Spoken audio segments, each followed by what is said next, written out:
young explorers, I am Diya Sharma and I would like to welcome you all to this channel. I hope you are all doing fantastically well. Now as we've covered the introduction and examples, let's dive into exercise 1.1 right away. So here is question number 1 in front of you. Read the question carefully. Question says, is 0 a rational number? Can you write it in a form P by Q where P and Q are integers and Q is not equals to 0? ये तो हमने already introduction part में cover up किया है. अगर आपने introduction part नहीं देखा है तो पहले जाकर इंट्रोडक्शन पार्ट देख लो, उससे ये आपको और अच्छे से क्लियर हो जाएगा. क्या मैं 0 को P by Q फॉर्म में लिख सकती हूँ? P by Q फॉर्म मतलब राशनल नंबर की फॉर्म में. ठीक है, यहाँ पर P और Q दोनों ही इंटीजर्स होने चाहिए और Q 0 के इक्वल नहीं होना चाहिए. मतलब Q 0 के इक्वल नहीं होना चाहिए, पर P तो 0 के इक्वल हो सकता है. और क्या मैं 0 को 0 by 1 लिख सकती हूँ? ऑफ कोर्स 0 लिखो या फिर 0 by 1 लिखो, एक ही बात है. ठीक है, तो ऐसे करके तो हम लोग बहुत इजीली 0 को P by Q फॉर्म में लिख सकते हैं, है ना. तो 0 को मैं लिख सकती हूँ 0 by 1, 0 by 2, 0 by 3, 0 by 4 और यहाँ पर Q तो 0 के इक्वल नहीं है. ठीक है, P तो 0 के इक्वल है लेकिन Q 0 के इक्वल नहीं है. तो ये तो हमारा डेफिनेशन को सेटिस्फाई कर रहा है. 0 by 1, 0 by 2, 0 by 3 ये सब एक P by Q फॉर्म भी है और यहाँ पर Q 0 के इक्वल भी नहीं है. ठीक है, तो ये स्टेटमेंट तो ट्रू हो जाएगा क्योंकि हम 0 को P by Q फॉर्म में रिप्रेजेंट कर सकते हैं. Now here is the another question in front of you which says find 6 rational number between 3 and 4. अब आप लोग बोलोगे कि मैम 3 के डायरेक्ट पार्ट तो 4 आता है, इनके बीच में भी रैशनल नंबर होते हैं क्या? यस यंग एक्सप्लोरर्स, कोई भी दो नंबर्स के बीच में इतने सारे नंबर्स लाई करते हैं कि आप उन्हें काउंट भी नहीं कर सकते हो. लेकिन अब हम उन्हें कंप्यूट कैसे करेंगे? सिर्फ हमें देखकर तो कुछ नहीं समझ में आने वाला, तो क्यों ना हमें P by Q फॉर्म में कर दो. अरे ये करना तो बहुत इजी है. अगर हमें किसी भी नंबर को P by Q फॉर्म में करना हो तो सिंपली उसके अपॉन में 1 लिख दो. जैसे कि मैं 3 को 3 by 1 और 4 को 4 by 1 लिख सकती हूँ, है ना. तो चाहे आप 3 को 3 लिखो या फिर 3 by 1 लिखो, रहेगा तो 3. सिमिलरली आप 4 को 4 लिखो या 4 by 1 लिखो, वो भी 4 ही रहेगा, है ना. तो हमने इसमें तो कोई चेंज किया ही नहीं. हमने सिंपली 3 को 3 ना लिख के 3 by 1 और 4 को 4 ना लिख के 4 by 1 लिख दिया. अब आगे क्या करना है? अब हमारी मर्जी by 10 से कर दो. अब कर दी ना मेरे स्टूडेंट्स को कंफ्यूज करने वाली बात. अब ये लोग 10 by 10 से मल्टीप्लाई करने के लिए क्यों बोल रहे हैं? तो देखो बहुत सिंपल है. अब 10 by 10 की वैल्यू क्या होती है? 1. और अगर मैं 3 by 1 की मल्टीप्लाई 10 by 10 से कर रही हूँ, विच मीन्स क्या मैं 3 by 1 की मल्टीप्लाई 1 से ही कर रही हूँ. और 3 by 1 into 1 कितना होगा? 3 होगा या नहीं होगा? सो अगर हम लोग 3 by 1 into 10 by 10 लिखे या फिर हम लोग 3 लिखे, बात तो एक ही है, रहेगा तो 3 ही. तो हमने क्या किया? हमने 3 by 1 और 4 by 1 की मल्टीप्लाई 10 by 10 से कर दी. ठीक है, सो ये ओवरऑल रहा तो 3 और 4 ही, इसमें तो कोई चेंज नहीं हुआ. 4 by 1 into 10 by 10 भी 4 होगा और 3 by 1 into 10 by 10 भी कितना होगा? 3 होगा. ठीक है, अब इससे हमें क्या बेनिफिट मिलेगा? हमें मिलेंगे दो रैशनल नंबर. अब वो रैशनल नंबर क्या होंगे? So here we have 30 by 10 and here we have 40 by 10. जब आप इनको सॉल्व करोगे तो यही आएगा. अब इन दो रैशनल नंबर का हमें क्या करना है मैम? अब देखो हमारे पास क्या दो रैशनल नंबर आए? 30 by 10 और 40 by 10. अब 30 by 10 और 40 by 10 के बीच में तो कितने सारे नंबर्स हम लोग इजीली कंप्यूट कर सकते हैं. सो देखो 30 by 10 के बाद आएगा 31 by 10, 32 by 10, 33 by 10, 34 by 10, 35 by 10, 36 by 10, 37 by 10, 38 by 10 and 39 by 10. अब देखो हमने कितने सारे नंबर्स इजीली कंप्यूट कर दिए इन दो रैशनल नंबर के बीच में. अब बस इनमें से कोई भी 6 रैशनल नंबर आप सिलेक्ट कर लो और वही आपका आंसर हो जाएगा.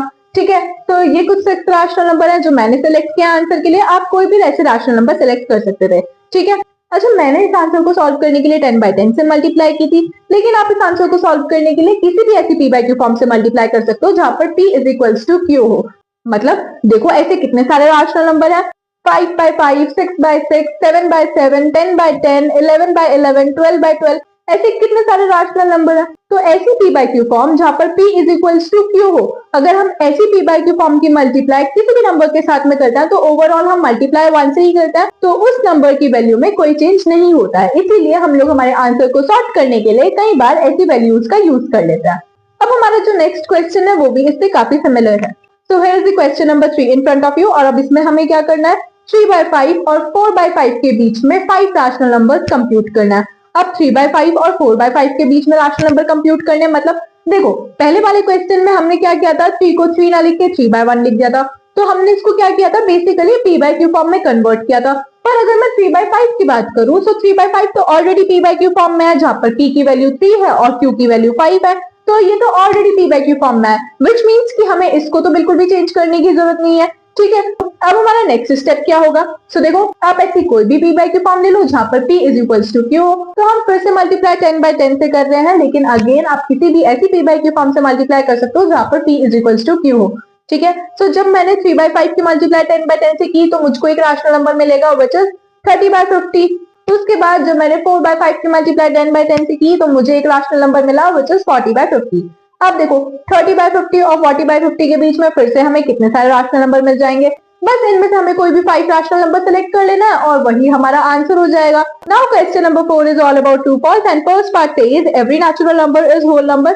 अब क्या सारे नेचुरल नंबर होल नंबर होता है? तो देखो यहाँ पे हमारे सामने है नेचुरल नंबर और हमारे सामने है होल नंबर्स। अब इनको फटाफट से कंपेयर कर लो। तो देखो नेचुरल नंबर में आएगा 1 और 1 से आगे जितने भी नंबर्स होंगे वो सब आएंगे। उसके बाद होल नंबर्स में आएगा 0 और 0 से आगे जितने भी नंबर्स होंगे वो सब आएंगे। अब देखो मैं तो क्लियरली देख पा रही हूँ कि होल नंबर्स में सारे नेचुरल नंबर आ रहे हैं। देखो 0 को छोड़ के 0 के आगे नंबर्स देखो 1 से लेके इंफिनिटी तक सारे नंबर्स आ रहे हैं होल नंबर्स में, विच मीन्स कि सारे नेचुरल नंबर क्या होता है? होल नंबर्स होता है। ठीक है, तो ये स्टेटमेंट हमारा ट्रू हो गया क्योंकि सारे नेचुरल नंबर होल नंबर होता है।